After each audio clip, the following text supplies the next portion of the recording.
ಮಹಾಶಿವರಾತ್ರಿ ಎಂಬುದು ಹಿಂದೂಗಳ ಪಾಲಿನ ಶ್ರೇಷ್ಠ ಹಬ್ಬ. ಸಾಕ್ಷಾತ್ ಮಹಾಶಿವನನ್ನ ಒಲಿಸಿಕೊಳ್ಳಲು ಇರುವ ಹಬ್ಬ. ಈ ದಿನದಂದು ನಾವು ಶಿವನನ್ನ ಪೂಜಿಸಿದ್ರೆ ನಮ್ಮ ಕಷ್ಟ ಕಾರ್ಪಣ್ಯಗಳು ನಿವಾರಣೆಯಾಗುತ್ತೆ ಅನ್ನುವ ನಂಬಿಕೆ ಇದೆ. ಕಾಫಿನಾಡಲ್ಲಿ ಗೊತ್ತಾ ಮಹಾಶಿವರಾತ್ರಿಯ ಸಂಭ್ರಮ ಹೇಗಿತ್ತು ಅಂತ ಹೇಳ್ತೀವಿ ಈ ಸ್ಟೋರಿ ನೋಡಿ.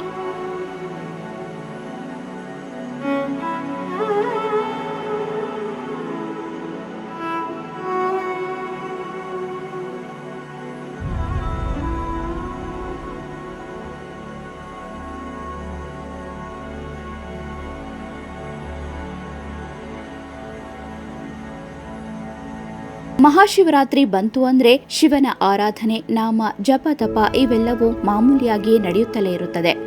ನಾಡಿನ ವಿವಿಧ ಶಿವನ ದೇಗುಲಗಳಲ್ಲಿ ಶಿವನಿಗಾಗಿ ಹೋಮ, ರುದ್ರಾಭಿಷೇಕ, ಪೂಜೆ ಪುನಸ್ಕಾರಗಳು ನಡೆಯುತ್ತೆ. ಅದರಂತೆ ಚಿಕ್ಕಮಗಳೂರು ನಗರದಲ್ಲಿನ ಹೊರವಲಯದಲ್ಲಿರುವ ಗವನಹಳ್ಳಿಯ ಶ್ರೀ ಮಹಾಲಿಂಗೇಶ್ವರ ದೇವಸ್ಥಾನದಲ್ಲಿ ಬೆಳಗ್ಗೆಯಿಂದ ಪೂಜಾ ಕಾರ್ಯಕ್ರಮಗಳು ನಡೆಯುತ್ತಲೇ ಇದ್ದವು.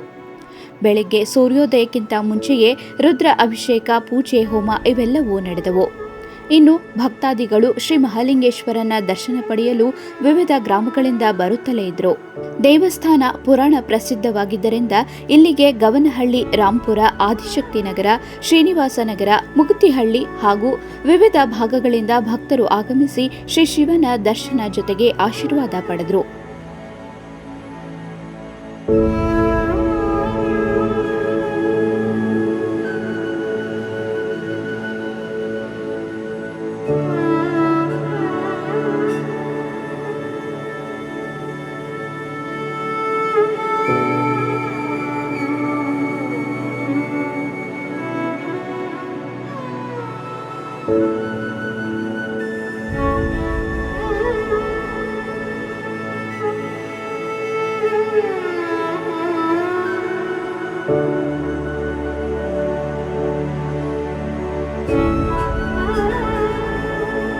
ಬೆಳಗ್ಗೆಯಿಂದ ವಿವಿಧ ರೀತಿಯ ಹೋಮ ಹವನಗಳು ನಡೆದಿದ್ದು, ಭಕ್ತರು ಹೋಮಗಳಲ್ಲಿ ಪಾಲ್ಗೊಂಡು ಶಿವನ ಕೃಪೆಗೆ ಪಾತ್ರರಾದರು. ಅಲ್ಲದೆ ಪ್ರತಿ 2 ಗಂಟೆಗಳಿಗೆ ಒಮ್ಮೆ ಪಂಚಾಭಿಷೇಕ ಪೂಜೆ ಇದ್ದು, ಸಂಜೆ ಅಹೋರಾತ್ರಿ ಜಾಗರಣ ಕಾರ್ಯಕ್ರಮ ಕೂಡ ಇದೆ.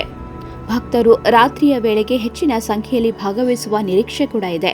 ಒಟ್ಟಿನಲ್ಲಿ ಮಹಾಶಿವರಾತ್ರಿ ಎಲ್ಲೆಡೆ ಸಂಭ್ರಮದಿಂದ ಆಚರಿಸುತ್ತಲಿದ್ದು, ರಾತ್ರಿ ಅಹೋರಾತ್ರಿ ಜಾಗರಣೆ ಮೂಲಕ ಶಿವನ ಆಶೀರ್ವಾದಕ್ಕೆ ಜನರು ಪಾತ್ರರಾಗುತ್ತಾರೆ.